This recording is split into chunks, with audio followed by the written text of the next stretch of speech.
D'abord, je laisse l'enregistrement se dérouler puisque ça démarre. Voilà. Ça y est, là, ça devrait être bon. Ça y est, tu devrais pouvoir commencer dans quelques secondes. Voilà, vas-y. Bonjour à tous, nous sommes aujourd'hui en compagnie de Arnaud Dumouche, théologien catholique de Belgique. Nous sommes le 12 mars 2021. Donc aujourd'hui Arnaud, je te remercie d'avoir accepté cette interview. J'aurais voulu qu'on parle de Sainte Thérèse de Lisieux, qu'on appelle plus communément Sainte Thérèse de l'Enfant Jésus. Tout à fait, tu as bien fait, hein. Surtout que j'ai appris que tu étais allé à Lisieux aujourd'hui, Oui. voir le sanctuaire. C'est l'une des plus grandes saintes de l'histoire, hein, vraiment. On peut l'appeler la petite Sainte Vierge. Ma grand-mère la priait vraiment à l'équivalence de la Vierge Marie. Tu vois, en fait, elle a écrit dans un petit livre, au moment où elle était malade, puisqu'elle est morte très tôt, à 24 ans. Il n'y a pas longtemps, hein, elle est morte exactement en 1897. Mais le temps de sa maladie, qu'elle a attrapé une tuberculose, sa supérieure, qui était aussi sa sœur, qui était dans le même couvent carmélite, lui a dit de raconter sa vie parce qu'elle racontait très bien. Et il s'est avéré que ce livre-là a bouleversé l'Église universelle, quoi. Au point que, tu vois, c'est quand même exceptionnel, hein. La petite Thérèse de l'Enfant Jésus, qui n'a fait aucune étude de théologie, qui est morte à 24 ans, eh bien, elle est docteur de l'Église. Docteur de l'Église, c'est un titre qui est donné uniquement à 36 personnes dans l'histoire de l'Église et uniquement à 4 femmes. Ça veut dire qu'elle est au niveau de saint Thomas d'Aquin, tellement ce qu'elle écrit, qui est tout simple, facile à lire, qui est réuni dans un livre qu'on appelle l'histoire d'une âme, raconte tout le christianisme, enfin tout, comment s'approcher de Dieu. Je l'ai lu ce livre et c'est vrai que quand on le lit, on ne ressent que de l'amour dedans, il n'y a que ça. Voilà, et en même temps très intelligent. Oui. Alors, pour te dire un petit peu, certaines de ses poésies, parce qu'elle a écrit aussi des tas de poésies, elle faisait des petites créations pour le couvent, n'était pas connue parce que paraissait trop affective. Et puis, il s'avère qu'une chanteuse qui s'appelle Natacha Saint-Pierre les a mis en chanson. Un coup, tout transparaît, quoi. Il suffit d'écouter sur YouTube Natacha Saint-Pierre, Sainte Thérèse de l'Enfant Jésus. On voit que c'est de la vraiment très grande poésie et mise en musique par elle, en plus, c'est très très bien. Donc, elle n'a pas fini de parler d'elle, oui. Oui, est-ce que tu peux nous résumer un petit peu sa vie, parce que tout commence dans son enfance, à la mort de sa maman. Voilà, en fait, elle est née le 2 janvier 1873 du côté de Alençon, tu vois, en Normandie. Donc vraiment là où il y a eu à peu près le débarquement, hein, on peut dire un peu ça. Par exemple, son couvent où elle est rentrée à l'âge de 15 ans, c'est Lisieux. Lisieux, c'est la grande ville, voilà, c'est pas loin des plages du débarquement. Et alors, c'est une famille très catholique pour te dire d'abord, son père et sa mère sont canonisés. Sainte Zélie et Saint Louis Martin. Donc c'est pas n'importe quoi. Et une de ses sœurs, qui s'appelle Léonie, qui était une petite fille fragile et handicapée, est en train d'être béatifiée. Donc ses parents, tous les deux, voulaient devenir religieux. Et puis finalement, ils n'avaient pas été gardés au couvent. Donc le papa était devenu horloger et la maman faisait de la dentelle d'Alençon. Tu vois, ces travaux de dentelle. Et son entreprise marchait très bien. Et un jour, en passant sur un pont, elle croise cet homme qui s'appelait Louis et elle se dit, il sera mon mari. Parce que donc, et puis alors, avec l'aide d'un père spirituel, ils se marient et ils décident de vivre comme des religieux, donc sans relation sexuelle, vraiment. Et à un moment donné, le père spirituel leur dit, écoutez, manifestement, vous êtes amoureux l'un de l'autre, écoutez, et vivez comme des gens normaux, des gens mariés, ayez des enfants et vous les offrirez à Dieu. Et c'est ce qui s'est passé. Et ils ont eu des enfants, plusieurs enfants qu'ils ont perdus, hein. Il y a vraiment, je crois qu'il y a 3 enfants. Et puis, la toute dernière, c'était la petite Thérèse. La petite Thérèse, toute petite enfant, fragile, mais pleine de vie. Alors, sa maman, qui en même temps gérait son entreprise, le papa avait fini par quitter son entreprise d'horlogerie parce qu'il préférait être homme au foyer et s'occuper en même temps d'aider sa maman. Eh bien, elle écrit, c'est une petite fille normale, très pieuse, mais tu vois, comme une petite enfant normale. Il n'y a pas de raison particulière, sauf que on découvre à un moment donné que sa maman a une tumeur au sein. Et c'est un cancer. Et très vite, elle va mourir. Et là, il va se passer quelque chose. C'est très intéressant à comprendre parce que on voit que c'est une enfant comme nous, quoi. Quand sa maman meurt, eh bien, elle fait un traumatisme. Ça veut dire qu'elle se met à rétrograder.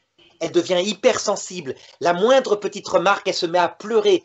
Tu vois, vraiment, une enfant trop fragile. Et comme le papa, c'était un peu la maman, le papa. Il était très doux. Tandis que la maman, c'est elle qui avait l'autorité. Ben lui, il ne sait pas quoi faire, si ce n'est la prendre dans ses bras, il l'appelle sa petite reine, etc.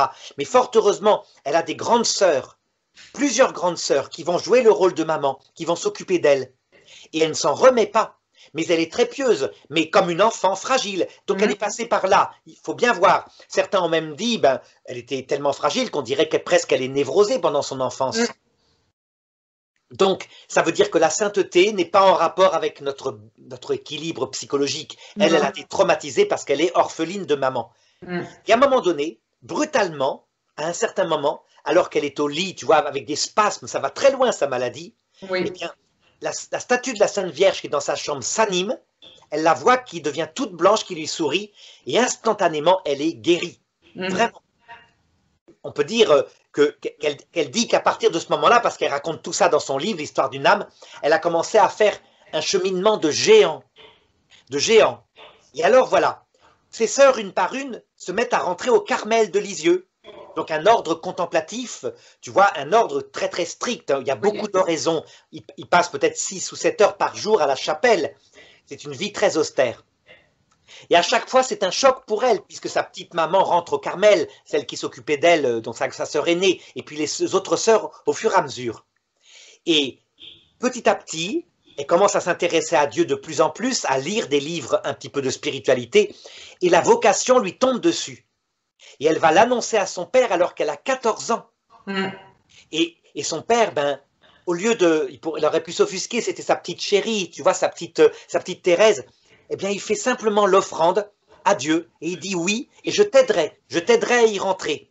Mais elle lui dit, papa, je voudrais y rentrer maintenant. Et c'est pas possible, hein. Elle a moins de 15 ans. Eh bien, c'est pas grave, il va prendre en main sa vocation, il va aller voir d'abord l'évêque, le vicaire épiscopal, qui eux répondent, écoutez, elle est trop jeune, attendez 18 ans, ça a 3 ans, c'est pas grave. Mais elle, c'est plus fort qu'elle, elle a la vocation. Et ça, c'est très important à comprendre. Tu sais peut-être, Vanessa, qu'actuellement, pour rentrer au couvent, pour ceux qui ont et celles qui ont la vocation, c'est très dur, c'est un parcours du combattant.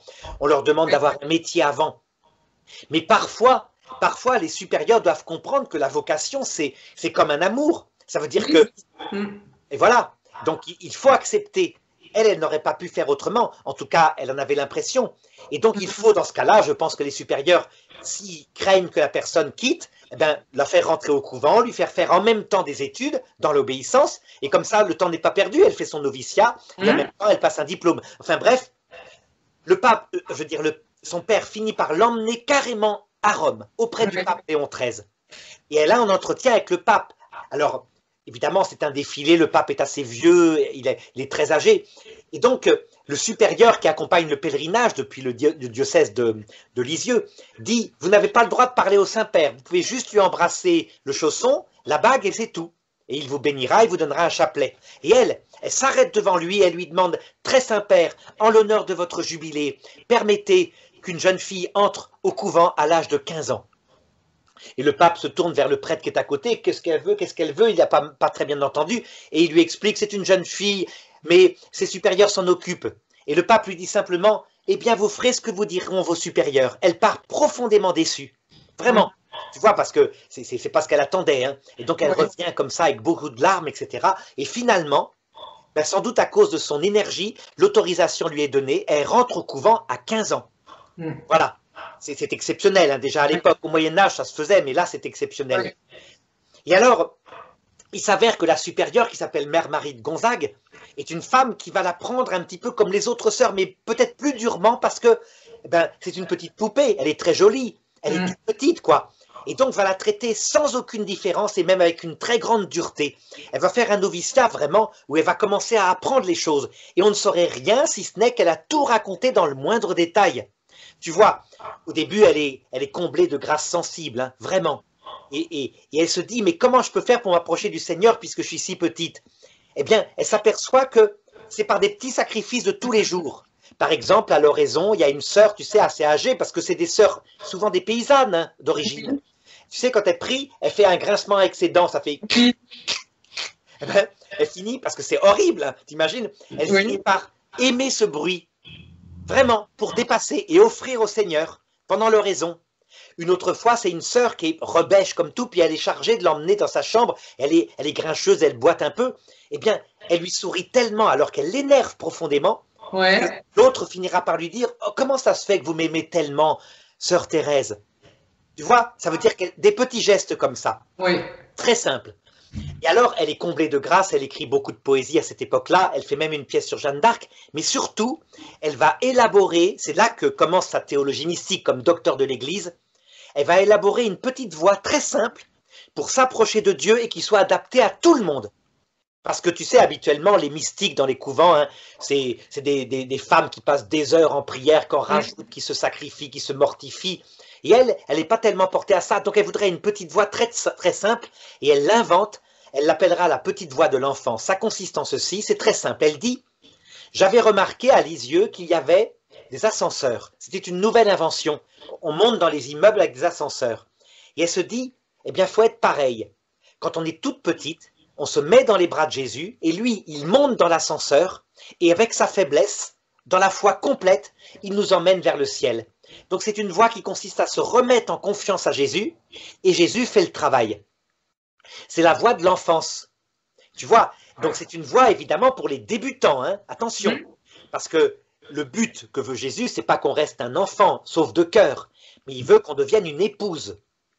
Et donc, ensuite, alors elle fait son noviciat, ça se passe bien, elle est admise à ses vœux perpétuels, elle les fait, et ce jour-là, elle écrit un acte de consécration où elle devient épouse de Dieu. D'accord? Et le jour même, pratiquement, ou quelques jours après, le Seigneur la prend au mot, toutes les grâces qu'elle avait dans le cœur, la joie spirituelle, disparaissent. Elle n'en a plus. Et non seulement ça, mais elle a un crachement de sang. Ça veut dire que dans son mouchoir, elle voit du sang. Et là, la première réaction qu'elle a, c'est de se dire, je suis malade, certainement que bientôt je vais voir Dieu. Et elle est pleine de joie par rapport à ça. Mais le problème, c'est qu'en fait, Dieu l'a pris au mot et elle va commencer un chemin d'épouse. D'épouse mystique, ça veut dire qu'il suit Jésus dans sa croix. Un chemin de maladie qui va peu à peu prendre ses poumons. Alors tu sais, la tuberculose à cette époque-là, hein, c'est une maladie horrible. D'abord, on ne soigne pas. Et puis en plus, tu vois, ça prend les poumons, on étouffe. C'est une mort horrible. Hein. Il n'y a pas de morphine, pas trop, enfin un petit peu peut-être, mais pas trop. Et voilà. Et alors, finalement, elle avait accepté ça. Et seulement, ce qui est stupéfiant dans son histoire, c'est qu'elle dit, à partir de la maladie, elle n'a plus non plus du tout de présence de Dieu. Elle va passer par ce qu'on appelle une nuit de l'esprit. La nuit de l'esprit, tu vois, c'est quand non seulement tu ressens plus Dieu, mais tu as l'impression de plus croire en Dieu. C'est la plus atroce des expériences. Alors, pour t'expliquer un peu d'où ça vient, ben c'est simple, c'est que pour aller au paradis, il faut qu'on meure à soi-même, parce que Dieu est infiniment humble, et donc il faut devenir tout humble. Et le Seigneur nous fait passer, donc à un moment donné, soit en ce monde, soit dans l'autre, par des expériences comme ça. Et elle, comme son trésor, c'est Dieu, eh bien Dieu s'en va. Tu vois le côté tragique, hein, profond. Elle n'aurait pas pu être purifiée par autre chose que de perdre son trésor. Mais pour nous, ça va peut-être être la vieillesse. Pour un avare, ça va être de perdre son or, etc. Enfin, tu vois, des choses comme ça. Et alors, tout ça, elle le décrit, tout ce qu'elle vit. Et sa sœur Pauline, qui est devenue prieure, sœur Agnès de Jésus, elle prend en note chacune de ses paroles. Et comme elle se rend compte que, en fait, il faut qu'elle s'occupe, hein, elle est sur son lit de plus en plus paralysée, c'est elle qui lui suggère, puisqu'elle est la prieure, de mettre par écrit tout ce qu'elle fait. Elle dit, elle écrit extraordinairement, elle a un talent d'écriture. Elle lui dit, ben voilà, tu vas raconter ta vie, et à ta mort, le livre de ta vie, on le distribuera au Carmel aux alentours. C'est comme on faisait, tu sais, à l'époque. Hein. Souvent, on prenait comme ça, et ça faisait des notices qui faisaient qu'on pouvait lire ça dans les couvents, et on avait donc de l'aide pour spirituel. Seulement, ce que se doutait pas sœur Pauline, enfin Pauline, c'est-à-dire sœur Agnès de Jésus, c'est que c'est ce petit livre-là qui va avoir un succès monstrueux dans l'Église universelle. Et elle écrit, elle commence par son enfance, elle raconte l'âge adulte, elle raconte des tas de petits faits, hein, tu vois, très simplement, mais en y mettant son expérience spirituelle, son rapport à Jésus et ses épreuves dans sa maladie. Tu vois, et alors c'est ça qui est très fin, très spirituel. Tu vois, c'est pas du tout de la théologie comme Sainte Thérèse d'Avila, la grande Thérèse au XVIe siècle. Elle, c'est simplement le récit de sa vie avec un talent de simplicité. Ça serait un peu, si tu voulais comparer, tu connais le journal d'Anne Frank? Oui. Ben, sauf qu'Anne Frank, elle n'est pas sainte, mais c'est un peu analogue, c'est tout spontané, quoi. Elle est franche, simplement franche, sauf que elle n'aime que Jésus, elle est toute en pureté, en délicatesse, etc. Et alors, eh bien, la mort s'approche. Hein. Et à un moment donné, pour te montrer à quel point elle va souffrir, elle dit textuellement, je comprends maintenant ceux qui se tuent. Tu vois, ça veut dire que la théologie a bouleversé même l'Église, parce qu'à certains moments, à cette époque-là, tu sais, c'est très janséniste. Ceux qui se suicident, on considère qu'ils sont en enfer. Hein, c'est comme ça, parce que péché mortel, c'est trop tard. Tandis qu'elle, elle va dire des choses avec son cœur très simple. Tu vois, des choses que aucun théologien rationnel, tu sais, les bons hommes là, ne peut dire. À savoir que le suicide peut être vraiment par des souffrances terribles. Et c'est pas coupable, c'est pas possible que Dieu damne des pauvres petits pécheurs qui n'ont pas tenu dans la souffrance. Tu vois, pour te raconter, Vanessa, tout à l'heure, il y a un grand théologien thomiste, enfin, un peu sec, qui me disait, comment dirais-je, vous prétendez qu'il y a un péché qui peut exister de par faiblesse. Ça n'existe pas. Et quand vous prétendez qu'il y aura une visite de Jésus, c'est n'importe quoi. Tout le monde sait que quand on meurt et qu'on arrive à la mort avec un péché comme le suicide, on va en enfer et c'est tout. Tu vois, la différence entre un théologien classique, masculin, très dur, rigide, et puis la petite Thérèse. C'est ça la petite Thérèse, au point que le pape Pie XI, tu vois, quand il va découvrir, parce qu'elle va mourir très vite en 1897, il va dire c'est la fleur de mon pontificat. C'est vraiment, c'est le sommet, il n'y a pas plus grand, c'est vraiment ma petite Thérèse, c'est la fleur de mon pontificat. Tout est comme ça. Alors, elle a des poèmes très très beaux sur le sort des enfants morts sans baptême, qu'à l'époque on mettait pareil dans les limbes éternelles, où elle dit, mais un petit enfant, ça se damne pas. Et puis alors, elle meurt tout simplement comme ça, donc, je l'ai dit, en 1897, hein, dans une agonie terrible, avec quand même les sœurs qui sont appelées par la clochette, et on voit qu'au moment où elle meurt, eh bien, son visage s'illumine, elle regarde un point au plafond, et elle est toute lumineuse, toute souriante, elle se soulève, et puis elle meurt. Et là, une sœur s'approche de près, met une bougie pour observer de près. On dirait qu'elle a vu la Sainte Vierge comme elle l'avait vue quand elle était petite, elle est apparue. Et elle part comme ça, simplement, et tu vois, elle est absolument inconnue. Les autres sœurs disent qu'elle était bien gentille, mais quand même, bon voilà, ça va pas plus loin. Sauf quand même quelques-unes. Et elle avait eu des paroles prophétiques. Elle avait dit à sa sœur, ce livre-là, hein, ce que j'ai écrit, ça fera beaucoup de bien. Donnez-le d'abord aux religieuses, mais vous verrez, ne le donnez pas comme ça d'abord, je dirais, à des éditeurs mondains. Vous verrez, il fera beaucoup de bien. Et elle disait, moi, mon corps, je veux pas qu'il reste intact. Tu vois, on en parlait hier pour Sainte Bernadette. Elle disait, je veux prendre une voie et enseigner une voie que tout le monde pourra suivre, la voie de tout le monde. Et effectivement, quand son livre est publié, donc d'abord en quinzaine d'exemplaires pour les Carmels de France, qui, tu vois, le photocopie à l'époque, c'est pas comme ça, ou le recopie, je sais pas comment ils font. Et puis, en 2 ans, 10 000 exemplaires, en 3 ans, 100 000, etc. Et il va se répandre dans le monde entier, il va être traduit dans toutes les langues. Mais c'est impressionnant, c'est absolument stupéfiant. Et il ramène les cœurs dans un grand espoir. Tu vois, on est dans une période, il faut que tu saches, 1900 par là, c'est la période de l'affaire Dreyfus. Donc une église catholique avec tu sais, des hommes très politiques, très la patrie au-dessus de tous. Elle, c'est que simplicité. Il n'y a pas ça, il n'y a pas de politique, c'est que l'amour de Dieu en toute humilité et tendresse. Donc elle va se répandre. Quand la guerre 14 éclate, il y a plein d'apparitions de Sainte Thérèse à des soldats au front qui disent elle m'a sauvé, sans arrêt. Et donc évidemment, devant le succès monstrueux, eh bien, sa cause remonte au Vatican. Il n'y a aucun problème. Vraiment, hein, c'est comme ça. Donc elle va vite être béatifiée, puis canonisée. Et elle va être déclarée docteur de l'Église. C'est vraiment exceptionnel. Hein. Pour moi, je ne sais pas si elle pouvait s'y attendre, mais c'est vraiment la plus grande des gloires. Tu vois, c'est unique. Donc ça te montre un peu la qualité de ce que c'est que Sainte Thérèse de l'Enfant Jésus. Il faut que tu lises, enfin que tu relises. Que je le relise, il est magnifique ce livre, magnifique. Alors j'avais d'autres petites questions du coup suite à notre visite. Donc on a été voir le Carmel de Lisieux et on a pu voir une chasse en or qui était la reproduction de Sainte Thérèse. Donc là tu nous as expliqué pourquoi son corps ne fut pas corrompu comme les autres saints. En fait c'est parce que c'est elle qui l'avait demandé. Oui, tout à fait. D'accord. Donc dans la chasse en or, il y a son squelette. Quand on a déterré, elle était enterrée dans le cimetière de Lisieux, il n'y avait plus que son squelette uniquement. Et de la poussière. ses sœurs sont aussi enterrées avec, il me semble, sous la chasse. Alors, en fait, les sœurs étaient enterrées habituellement dans le cimetière, puisqu'il n'y avait plus l'autorisation d'avoir un cimetière privé.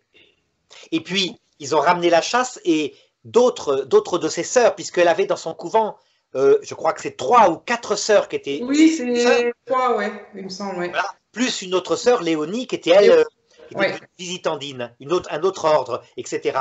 Et donc, je pense qu'on a dû ramener les restes de ses autres sœurs, mais est-ce qu'on a ramené toutes les sœurs de son époque, c'est-à-dire il y avait une quinzaine ou peut-être une vingtaine de sœurs carmélites, je ne sais pas, où est-ce qu'elles sont enterrées. Ça, je n'ai pas remarqué les choses. Mais tout ce que je peux te dire, c'est dans la chasse en or, qui quelquefois est emmenée en voyage dans le monde entier, eh bien, il y a ces ossements, voilà, qui sont là, et donc rien d'elle qui soit donc, comme on le voit par exemple pour Sainte Bernadette.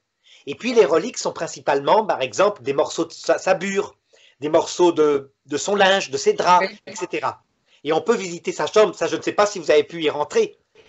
Sa chambre, non, on ne l'a pas faite. Par contre, on a vu la basilique Sainte-Thérèse et on a vu qu'il y avait quand même aussi une relique.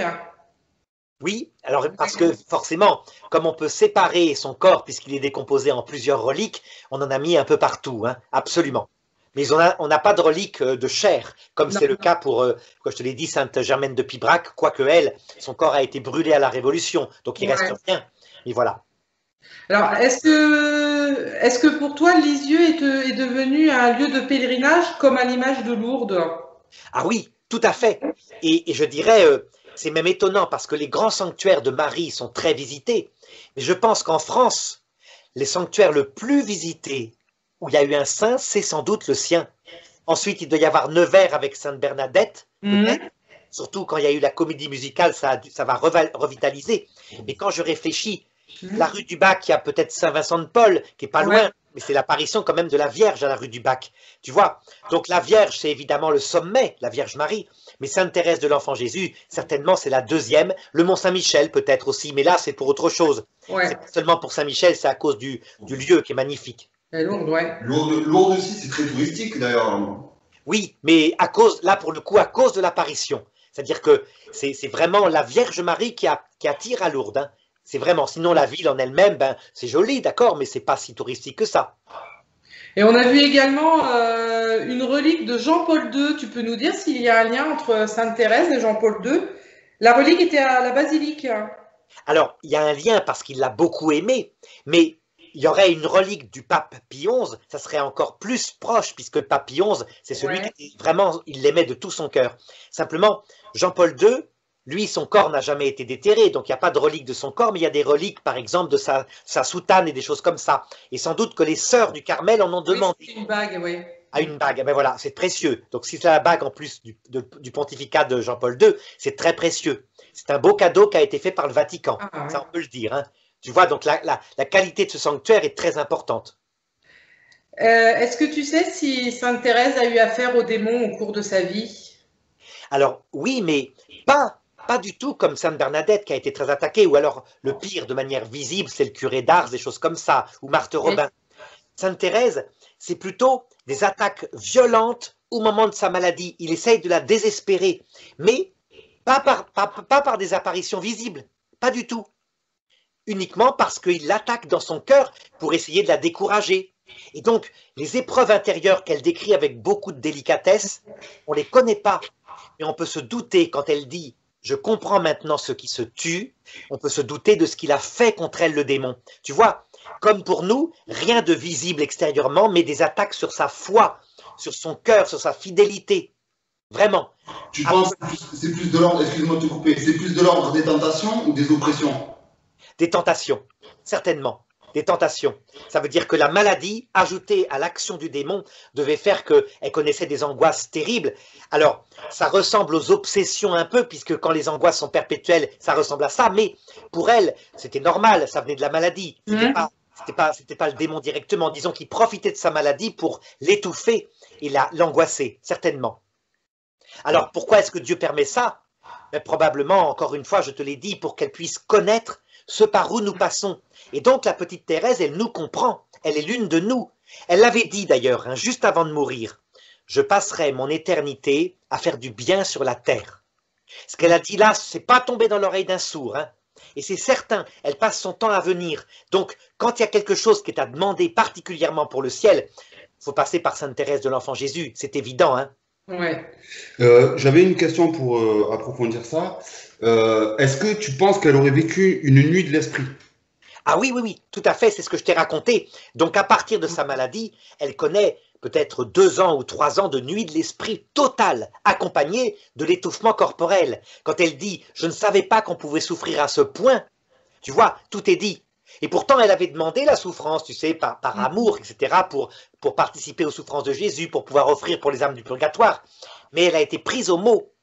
La souffrance physique n'était rien en comparaison de la perte qu'elle avait de la présence de Dieu. C'est ça qu'on appelle la nuit de l'esprit. Oui. Et j'aurais une dernière question sur une très belle phrase. Sainte Thérèse qui disait « Donc je passerai mon ciel à faire du bien sur la terre » et cette phrase-là surtout « Après ma mort, je ferai tomber une pluie de roses ». Oui, voilà. Et les roses sont le symbole des grâces. Ouais. Grâces qu'elle fait tomber sur l'Église et qui sont absolument extraordinaires.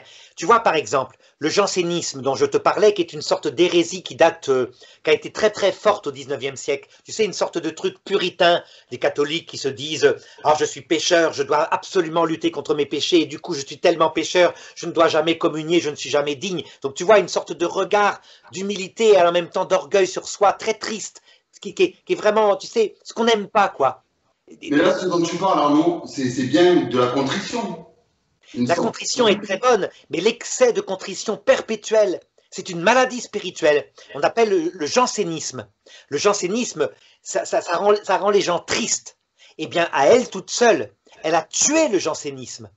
Il en reste encore un peu, on voit ça chez les intégristes un peu, mais elle l'a tué. C'était pas possible, puisque tu vois, d'abord, il n'y avait pas de politique chez elle, jamais. Donc l'Église qui domine le monde, qui fait de la politique, c'était pas son truc. Non, c'était la royauté du Christ dans le cœur. Le Christ roi dans son cœur, pas par sa présence amoureuse. Donc comment veux-tu qu'après, on soit que triste, ou que sinistre, ou qu'on pense qu'à l'enfer? Il y a des théologiens qui ne pensent qu'à l'enfer, hein. Ils sont là tout le temps en train de dire si tu ne fais pas ceci, si tu ne fais pas ceci, tu iras en enfer ou tu grilleras éternellement. Jamais on trouvera ça chez Sainte Thérèse de l'Enfant Jésus. Elle annonce la bonne nouvelle, quoi. Eh bien, c'est nouveau à cette époque-là.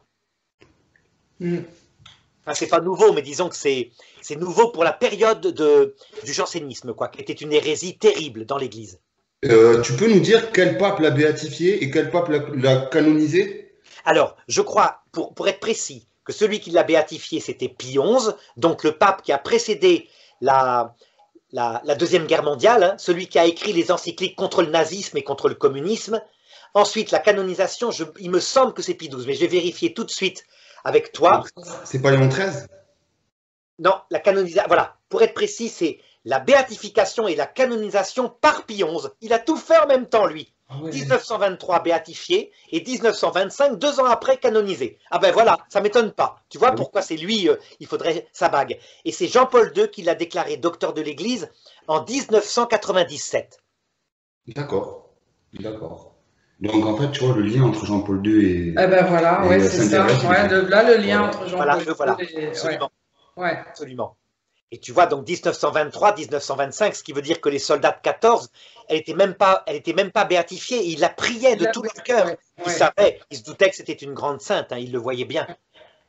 Alors, je vais peut-être te raconter une apparition qui a eu lieu récemment. Ça, c'est peut-être intéressant, de Sainte Thérèse. Elle s'est passée au moment de la guerre d'Algérie.